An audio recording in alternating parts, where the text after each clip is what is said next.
đăng ký kênh để nhanh chóng nhận được thông báo về video mới nhất và nhanh nhất. Thương Lan Quyết gia nhập hội phim có nhiệt độ 10.000 của Iki, xếp ngang hàng với Diên Hy Công Lược. Mới đây, dự án cổ trang tiên hiệp Thương Lan Quyết do Ngô Thư Hân và Vương Hạc Đệ đóng chính đã được lên sóng. Ngỡ là một bộ phim bình thường, thế nhưng khi được chiếu bộ phim này đã nhanh chóng gây sốt màn ảnh nhỏ. Mới đây, trang Iki, đơn vị phát sóng phim đã thông báo nhiệt độ của Thương Lan Quyết chính thức phá mốc 10.000. Theo đó, kể từ khi lên sóng, Thương Lan Quyết đã liên tục leo top cao trong các bảng xếp hạng phim ảnh. Nội dung hay, dàn diễn viên hợp vai giúp dự án cổ trang tiên hiệp này nhiều lần vượt mặt Tinh Hán Sáng Lạng và Trầm Vụng Hương Phai. Ở thời điểm hiện tại, Thương Lan Quyết cũng đã cán mốc 10.000 điểm nhiệt độ trên trang Iki. Theo đó, bộ phim hợp tác đầu tay của Ngô Thư Hân và Vương Hạc Đệ xếp thứ 3 trong top phim có nhiệt độ cao nhất trên Iki. Hai bộ phim xếp trước Thương Lan Quyết lần lượt là Ở Rễ, Tống Dật, Quách Kỳ Lân và Nhân Thế Gian, Lôi Giai Âm, Tân Đào. Ngoài ra, cư dân mạng cho rằng nếu năm 2018 Diên Hy Công Lược cũng tính nhiệt độ thì chắc chắn sẽ là bộ phim xếp ở vị trí đầu tiên. Ngoài ra, Thương Lan Quyết và Trầm Vụng Hương Phai hiện đang là hai bộ phim gây được sự chú ý của cư dân mạng. Mới đây, khán giả đã phát hiện ra một điểm chung bất ngờ giữa hai bộ phim này là ngay sau khi vừa phát sóng, cả hai đều có một động thái chung, đó là công bố danh phận cho diễn viên chính trên nền tảng. Với Thành Nghị, nam diễn viên trở thành quản lý phúc lợi của thành viên VIP Youku. Với Ngô Thư Hân, nữ diễn viên trở thành người giới thiệu nội dung VIP của EQEE. Có thể thấy, đây là sự tin tưởng, công nhận mà nền tảng dành cho các diễn viên chính của những bộ phim này. Đây cũng là minh chứng quan trọng nhất cho sự thành công của hai dự án lớn mà các nền tảng lớn như Youku hay EQEE chú trọng đầu tư trong năm nay. Đối với Trầm Vụng Hương Phai, với sự góp mặt của Dương Tử và Thành Nghị, dự án thu hút sự chú ý của khán giả ngay sau khi lên sóng. Tuy nhiên, đáng tiếc rằng cho đến hiện tại, Trầm Vụng Hương Phai đã không còn giữ được độ thảo luận ở mức độ cao như trước đây.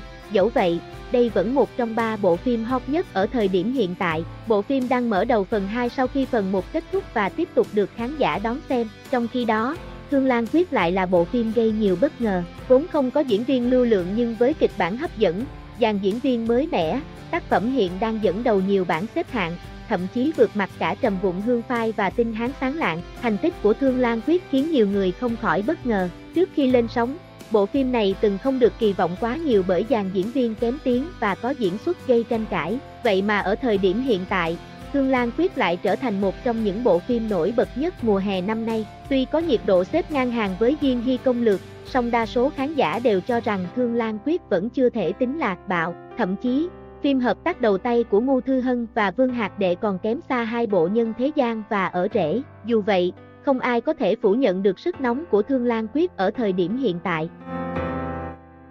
Tạo hình tân nương của Thành Nghị gây sốt, nhan sắc còn được đánh giá cao hơn Dương Tử.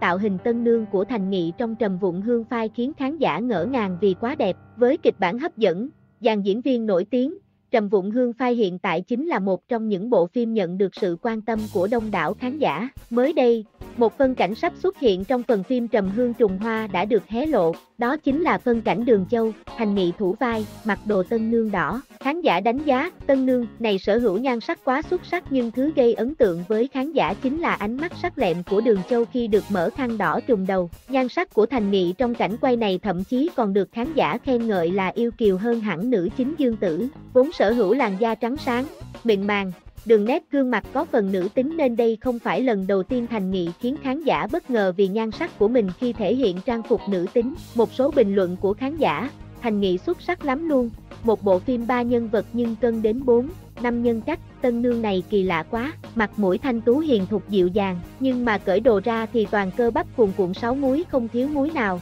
Thành Nghị đóng nam nhân thì thấy cuốn hút còn đóng giả nữ nhân thì thanh tú không kém cạnh nữ chính luôn, đẹp hơn cả Dương Tử luôn rồi ấy chứ.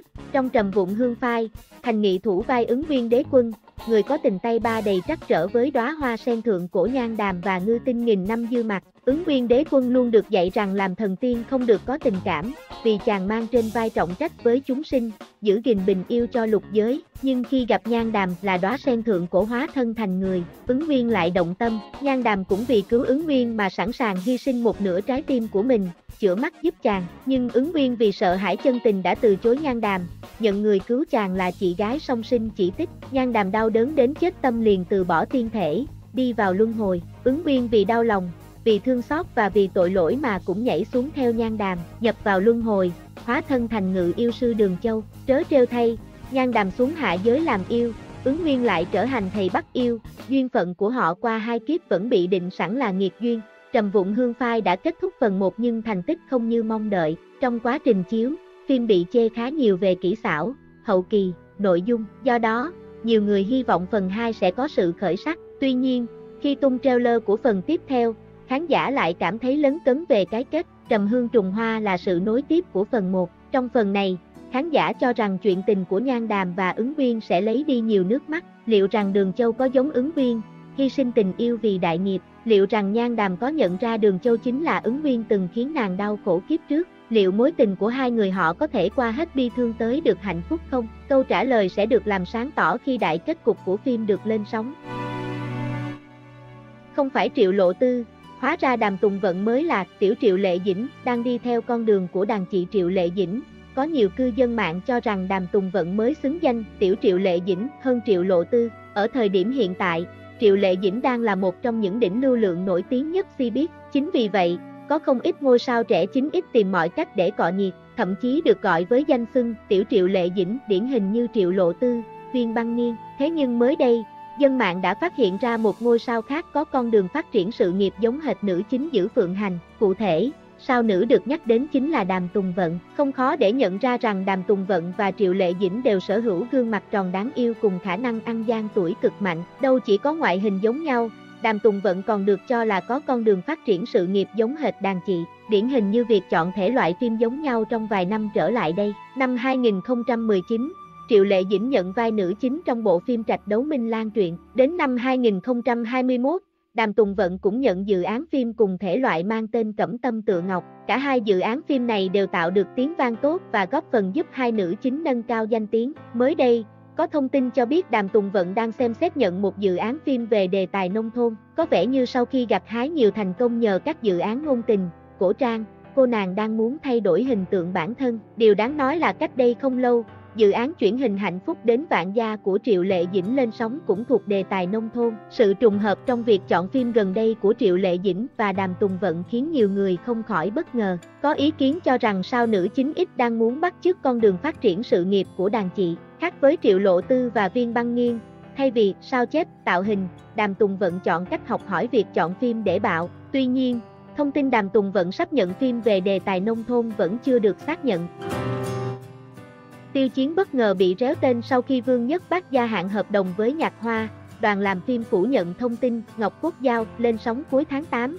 Cư dân mạng chờ phim đến mùa quyết. Việc Vương Nhất Bác gia hạn hợp đồng với công ty chủ quan phải chăng có liên quan tới Tiêu Chiến? Dù hoạt động trong nghề chưa quá lâu, nhưng Vương Nhất Bác đã sở hữu thành tích rất tốt, đứng đầu lứa tiểu sinh hậu 95 đồng thời là ác chủ bài, kiếm bộn tiền cho công ty chủ quản Nhạc Hoa. Sau nhiều giả thuyết đưa ra giữa việc Vương Nhất Bác lựa chọn đi hay ở lại sau khi hết hạn hợp đồng, thì mới đây, dựa theo bản cáo bạch của Nhạc Hoa, Mỹ Nam họ Vương đã tiếp tục gia hạn thêm 4 năm với công ty, tức thời gian hết hợp đồng sẽ là tháng 10 năm 2026. Trước thông tin này, nhiều người tin chắc rằng Nhạc Hoa đã tốn không ít công sức cùng đưa ra nhiều phúc lợi lớn để giữ chân Vương Nhất Bác. Trong bản báo cáo tài chính của công ty này hồi đầu năm, có thể thấy nam diễn viên Trần Tình Lệnh là người đóng góp nhiều nhất vào doanh thu hàng năm của Nhạc Hoa. Nếu để mất đi một chiến thần như vậy, quả thực quá lãng phí. Tuy nhiên, đây mới chỉ là bắt đầu cho câu chuyện đặc sắc về sau. Bên cạnh việc người hâm mộ bày tỏ sự chúc mừng cho Nhạc Hoa và ủng hộ quyết định của Vương Nhất Bác, thì một đại nhân vật khác bất ngờ bị kéo vào trong câu chuyện, đó là Tiêu Chiến. Vương Nhất Bác và Tiêu Chiến từng có thời gian làm việc cùng nhau trong bộ đam cải Trần Tình Lệnh. Chính vì sự thân thiết từ trong phim ra tới ngoài đời nên rất được lòng các hữu nữ, đến mức mọi người còn lập ra một hội nhóm có tên Bác Quân Nhất Tiêu để đẩy thuyền hai ngôi sao. Trước đó, Tiêu Chiến trong một lần phỏng vấn đã chia sẻ muốn kết hôn vào năm 35 tuổi, mà vừa hay đó cũng là năm 2026. Điều này đã khiến fan couple được fan mở cờ trong bụng, đùa vui với nhau có thể sau khi Vương Nhất Bác kết thúc hợp đồng với Nhạc Hoa sẽ là một chiếc đám cưới hoành tráng và cả hai cùng nhau kinh doanh quán lẩu. Đương nhiên, đó chỉ là câu chuyện vui của những fan couple, còn dụng ý thực sự khiến Vương Nhất Bác gia hạn hợp đồng là gì vẫn còn là ẩn số. Nhưng nhìn chung, Nhạc Hoa đối xử với Vương Nhất Bác không tệ, giúp anh giành được nhiều tài nguyên phim ảnh và các thương vụ đại ngôn rất ngon nghẻ. Vậy nên, không mấy khó hiểu khi anh chàng lựa chọn tiếp tục ở lại, còn Tiêu Chiến hiện tại cũng đang phát triển trên con đường sự nghiệp riêng của mình. Thời gian gần đây, trên mạng xuất hiện nhiều thông tin cho biết, sau khi phần 1 của bộ phim Tinh Hán Sáng Lạng kết thúc, để lấp vào khoảng trống, nền tảng Tencent sẽ cho lên sóng dự án phim mới của Tiêu Chiến và Nhậm Mẫn, Ngọc Cốt Dao. Thời điểm cụ thể cuối tháng 8, một bộ phim tưởng chừng như bị rơi vào quên lãng đột nhiên được nhắc tên khiến khán giả trong và ngoài nước không khỏi nôn nóng, háo hức trông đợi. Tuy nhiên, mới đây, ngày 21 tháng 8, đoàn làm phim Ngọc Cốt Dao đã chính thức lên tiếng phủ nhận tin đồn trên, cho biết phim sẽ lên sóng khi mọi thứ được sẵn sàng. Cư dân mạng được khen hụt hẫng, không biết còn phải chờ đợi đến bao giờ vì đã hơn 1 năm kể từ ngày Ngọc Cốt Dao đóng máy nhưng phim vẫn án binh bất động, không chút thông tin mới.